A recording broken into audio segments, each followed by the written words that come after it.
तीसरा पाठ यानी बस की यात्रा पढ़ेंगे। यह पाठ लेखन की व्यंग विधा पर आधारित है, यानी ये कॉमेडी है और इसके लेखक हैं श्री हरिशंकर परसाई जी। पाठ को शुरू करने से पहले आपको यहाँ ये बता दें कि हरिशंकर परसाई जी हिंदी के प्रसिद्ध लेखक एवं व्यंग्यकार थे।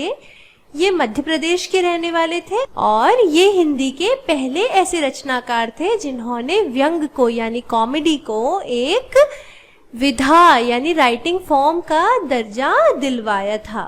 इनकी व्यंग रचनाएं हमें सामाजिक वास्तविकता का आईना दिखाती हैं और इन्होंने सामाजिक पाखंड और रूढ़िवादी जीवन मूल्यों की खिल्ली उड़ाते हुए वैज्ञानिक और विवेक सम्मत दृष्टि को अपने लेखन में प्रस्तुत किया है।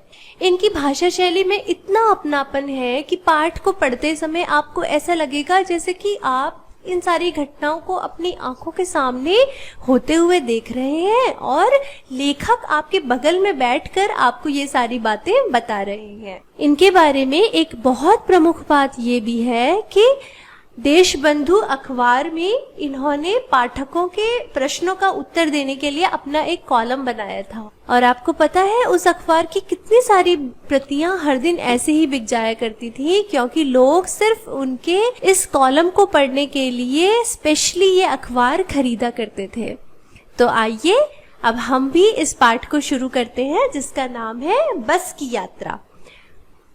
आप सभी ने भी अपने जीवन में कई बार बस की यात्रा करी होगी और आपके भी अपनी अपनी बस की किसी यात्रा के जुड़े हुए कुछ अनुभव होंगे। हो सकता है कुछ खट्टे अनुभव हों, कुछ बहुत अच्छे अनुभव हों जिनको आप हमेशा याद रखना चाहेंगे।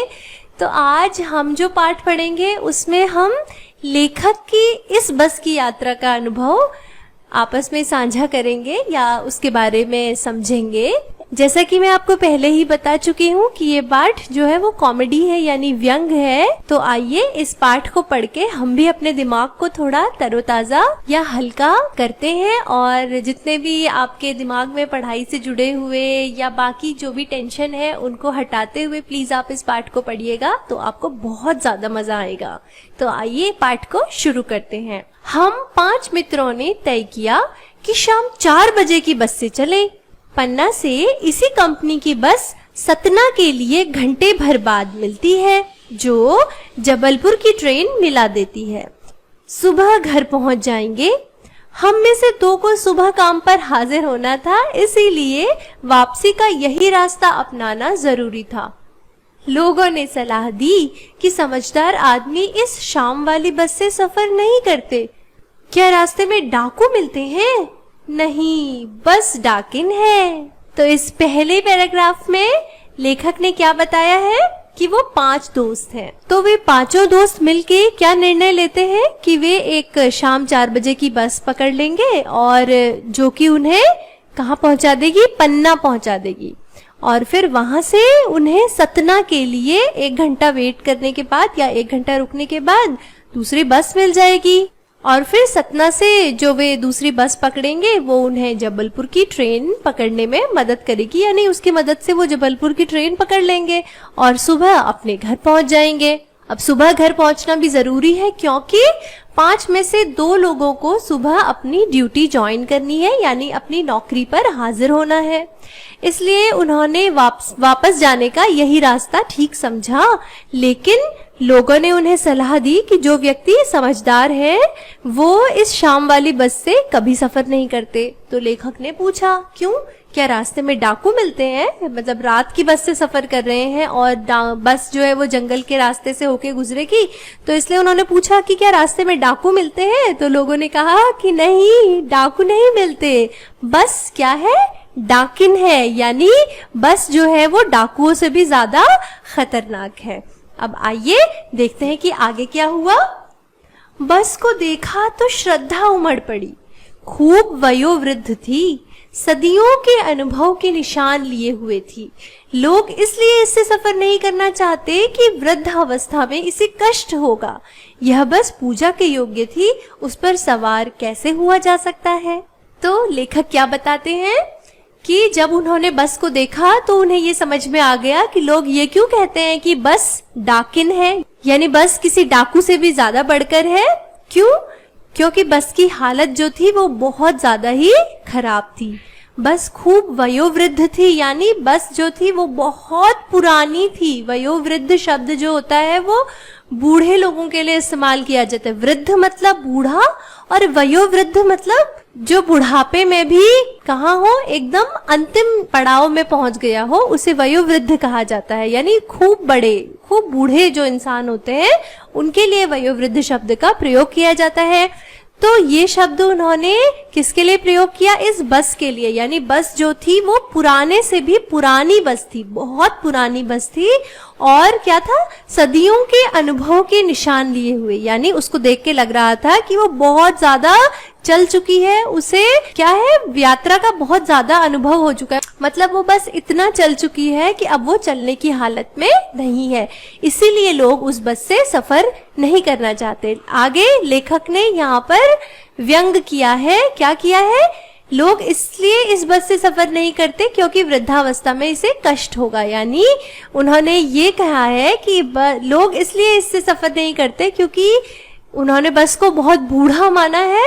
तो उन्होंने यही कहा है कि लोग ये सोच के इस बस से सफर नहीं करते कि ये इतनी बूढ़ी हो चुकी है तो अब सफर करने में इसे परेशानी होगी या तकलीफ होगी। यानी इतनी खराब और इतनी पुरानी बस है कि अगर इसे सफर करेंगे तो आशा नहीं है कि वो सफर पूरा भी होगा। इसलिए लेखक ने आगे क्या लिखा है? ये बस तो पूजा के योग्य थी, उस पर सवार कैसे हुआ जा सकता है। यानी लेखक को ये देखकर इतना आश्चर्य हुआ कि इतनी पुरानी बस में भी लोग सफर कर रहे हैं और इतनी पुरानी बस भी अभी तक सड़कों में चलाई जा रही है, जबकि इसे तो कब से सड़कों से हटा देना चाहिए। इसलिए उन्होंने यहाँ पर व्यंग करते हुए लिखा है कि बस पूजा के योग्य है, इसे सड़कों में नहीं चलाना चाहिए, उस पर सवार नहीं होना चाहिए। इसीलिए सबसे पहला वाक्य क्या लिखा गया है? बस को देखा तो श्रद्धा उमड़ पड़ी। उन्होंने यहाँ पर कॉमेडी की है, यानी व्यंग किया है। आगे बढ़ते हैं। बस कंपनी के एक हिस्सेदार भी उस बस से जा रहे थे। हमने उनसे पूछा, यह बस चलती भी है? वह बोले, चलती क्यों नहीं है जी, अभी चलेगी। हमने कहा, वही तो हम देखना चाहते हैं, अपने आप चलती है यह? हाँ जी, और कैसे चलेगी?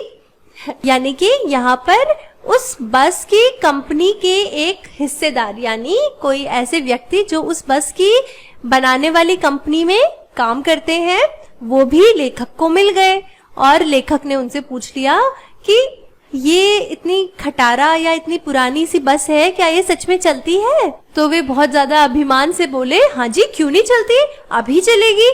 तो इसलिए लेखक ने फिर व्यंग करते हुए पूछ लिया कि वही तो हम देखना चाहते हैं कि ये अपने आप चलती है ना। तो उन्होंने जवाब दिया, हाँ जी, और कैसे चलेगी। यहाँ पर लेखक ने फिर से व्यंग किया है। आइए अब आगे बढ़ते हैं। गजब हो गया, ऐसी बस अपने आप चलती है। तो लेखक को बहुत ज्यादा आश्चर्य हो गया कि इतनी खराब बस है और तब भी ये चलती है। फिर आगे हम आगा पीछा करने लगे। डॉक्टर मित्र ने कहा, डरो मत, चलो, बस अनुभवी है, नई नवेली बसों से ज्यादा विश्वसनीय है, हमें बेटों की तरह प्यार से गोद में लेकर चलेगी। तो जब लेखक को बस की उस दशा पर संदेह हुआ, यानी उन्हें थोड़ा शक हुआ कि ये बस इतनी खराब हालत में है, पता नहीं हम इससे पहुंच भी पाएंगे या नहीं, तो वो आगा पीछा करने लगे। आगा पीछा करना एक मुहावरा है, यानी इसका अर्थ है कि निर्णय ना ले पाना। मतलब वो अपने मन में सोचने लगे कि जाएं या ना जाएं इस बस से। तो उनके डॉक्टर दोस्त ने कहा, जो कि उनके साथ जा रहे थे, कि डरो मत, चलो, ये बस तो अनुभवी है, यानी इतनी पुरानी बस है, नई नवेली बसों से ज्यादा विश्वसनीय है। उन्होंने बोला कि जो नई नवेली बसें आजकल चलती हैं उनका भी क्या भरोसा है, वो भी तो खराब हो जाती हैं, तो ये तो उससे ज्यादा विश्वसनीय है क्योंकि इतने पुराने समय से चली आ रही है और अभी तक भी चल रही है, तो इस पे विश्वास करना ज्यादा ठीक है। हमें बेटों की तरह प्यार से गोद में लेकर चलेगी। ये लाइन जो है उन्होंने फिर से अपने दोस्त से मजाक में कही है। जैसे दो दोस्त आपस में मजाक करते हैं, ऐसे ही वो अपने दोस्त से मजाक में कह रहे हैं कि चलो इस बस से, ये तो हमें इतने प्यार से ले जाएगी जैसे कि अपने बेटे को गोद में ले जा रही है। आगे बढ़ते हैं। हम बैठ गए। जो छोड़ने आए थे वे इस तरह देख रहे थे जैसे अंतिम विदा दे रहे हैं। उनकी आंखें कह रही थी, आना जाना तो लगा ही रहता है, आया है सो जाएगा। राजा, रंक, फकीर, आदमी को कूच करने के लिए एक निमित्त चाहिए। तो आइए आगे बढ़ते हैं। तो जब लेखक के दोस्त ने कहा कि चलो भाई इसी बस से चलते हैं, इस पर भरोसा करना ठीक है, तो वे उस बस में बैठ गए। अब उन्हें कुछ लोग सी ऑफ करने आए थे, यानी छोड़ने आए थे, तो वे उन्हें ऐसे देख रहे थे जैसे अंतिम विदा दे रहे हैं। यानी उनको भी ये आशा नहीं थी कि अब ये इस बस से जा रहे हैं तो पता नहीं ये जीवित बचेंगे भी या नहीं। और उनकी आंखें जब लेखक ने देखी तो लेखक को ऐसा लगा मानो उनकी आंखें कह रही हैं, आना जाना तो लगा ही रहता है, यानी जो इस संसार में आएगा एक दिन तो उसे जाना ही है, आएगा सो जाएगा, चाहे वो राजा हो, चाहे वो रंक हो, चाहे वो फकीर हो। राजा मतलब होता है राजा या किंग, और रंक मतलब होता है भिखारी, और फकीर मतलब होता है साधु। उर्दू भाषा में साधु शब्द के लिए, जो साधु सन्यासी घूमते हैं, उनके लिए फकीर शब्द का प्रयोग किया जाता है। तो लेखक कहते हैं कि जो लोग उन्हें छोड़ने आए थे, जब उन्होंने उनकी आंखों में देखा तो उन्हें ऐसा लग रहा था कि मानो उनकी आंखें कह रही हैं कि जो इस संसार में आया है उसे तो एक दिन जाना ही है, सबकी मृत्यु निश्चित है, चाहे वो राजा हो, चाहे वो भिखारी हो, चाहे फिर वो कोई साधु सन्यासी हो।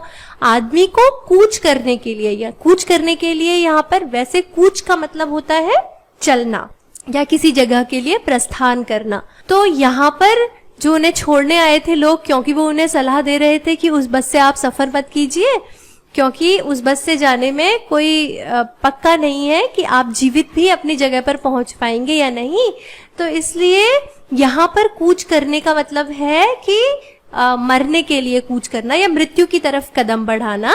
तो क्योंकि उन लोगों को आशा नहीं थी कि लेखक इस बस से सफर कर रहे हैं तो शायद वे जीवित बचेंगे भी या नहीं, इसलिए उन्होंने यहाँ पर लिखा है, लेखक ने लिखा है ये कि उन लोगों की आंखें ऐसी लग रही थी मानो कह रही हो कि आदमी को इस संसार से विदा लेने के लिए एक निमित्त चाहिए। निमित्त मतलब होता है कारण चाहिए, यानी जो लोग उन्हें छोड़ने आए थे उन्हें बिल्कुल उम्मीद नहीं थी कि लेखक और उनके मित्र जो है वो जीवित भी बचेंगे। आगे बढ़ते हैं। इंजन सचमुच स्टार्ट हो गया, ऐसा जैसे सारी बस ही इंजन है और हम इंजन के भीतर बैठे हैं। कांच बहुत कम बचे थे, जो बचे थे उनसे हमें बचना था। हम फौरन खिड़की से दूर सरक गए। इंजन चल रहा था, हमें लग रहा था कि हमारी सीट के नीचे इंजन है। तो अब क्या हुआ कि जैसे ही वे लोग बस में सवार हुए, बस स्टार्ट हो गई, उसका इंजन चलने लगा। तो पहले तो उन्हें आशा ही नहीं थी कि इंजन शुरू भी होगा, यानी बस स्टार्ट भी होगी, लेकिन हो गई। फिर क्या हुआ, ऐसा लगा जैसे कि सारी बस ही इंजन है, यानी जैसे इंजन स्टार्ट होने में आवाज करता है तो आवाज इतनी भयानक थी कि ऐसा लगा जैसे मानो पूरी बस आवाज कर रही है। और इंजन के स्टार्ट होते ही लेखक को ऐसा एहसास हुआ कि जैसे वो बस में नहीं किसी इंजन में बैठकर यात्रा कर रहे हैं। आगे लिखा है कि बस की खिड़कियों में कांच जो थे वो बहुत कम बचे हुए थे, यानी बस के सारे शीशे टूटे हुए थे, और जो बचे खुचे शीशे थे वो इतनी खराब हालत में थे कि अगर किसी का हाथ वगैरह लग जाए तो उसी को चोट लग जाए। इसीलिए लिखा है कि जो बचे थे उनसे हमें बचना, यानी जो शीशे बस में बचे हुए थे उनसे लेखक बच के बैठ रहे थे या दूर होके बैठ रहे थे ताकि उन्हें खुद ही चोट ना लग जाए। हम फौरन खिड़की से दूर सरक गए। इंजन चल रहा था, यानी बस चल रही थी, और लेखक को ऐसा एहसास हो रहा था कि हमारी सीट के नीचे इंजन है, यानी पूरी बस में ऐसी भयानक आवाज हो रही थी और इतना कंपन हो रहा था कि ऐसा लग रहा था मानो सीट्स के नीचे ही इंजन बिछा हुआ है। आगे बढ़ते हैं। बस सचमुच चल पड़ी और हमें लगा कि यह गांधी जी के असहयोग और सविनय अवज्ञा आंदोलनों के वक्त अवश्य जवान रही होगी।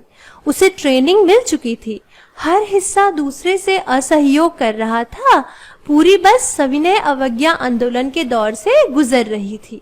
सीट का बॉडी से असहयोग चल रहा था। कभी लगता सीट बॉडी को छोड़कर आगे निकल गई है, कभी लगता कि सीट को छोड़कर बॉडी आगे भागी जा रही है। 8-10 मील चलने पर सारे भेदभाव मिट गए। यह समझ में नहीं आता था कि सीट पर हम बैठे हैं या सीट हम पर बैठी है।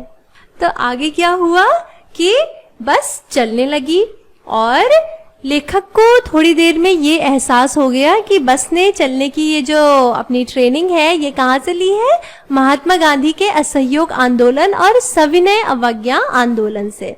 असहयोग का मतलब होता है अ मतलब नहीं और सहयोग मतलब होता है हेल्प करना या साथ देना, और सविनय का मतलब क्या होता है, स मतलब साथ और विनय मतलब होता है आदर या नम्रता, और अवज्ञा का मतलब होता है आज्ञा का पालन ना करना। तो गांधी जी ने स्वतंत्रता प्राप्ति के वक्त कुछ आंदोलन चलाए थे स्वतंत्रता की प्राप्ति के लिए अंग्रेजों से, जिसमें कि प्रमुख आंदोलन थे असहयोग आंदोलन और सविनय अवज्ञा आंदोलन। असहयोग आंदोलन में था कि अंग्रेजों को किसी भी काम के लिए सहयोग न करना, अंग्रेजी सरकार द्वारा चलाए गए किसी भी काम में सहयोग न करना। इसमें क्या हुआ था कि सरकारी पदों पे आसीन जो लोग थे उन्होंने अपना काम छोड़ दिया था, उन्होंने अंग्रेजी सरकार को कोई मदद नहीं करी काम करके भारतीयों ने।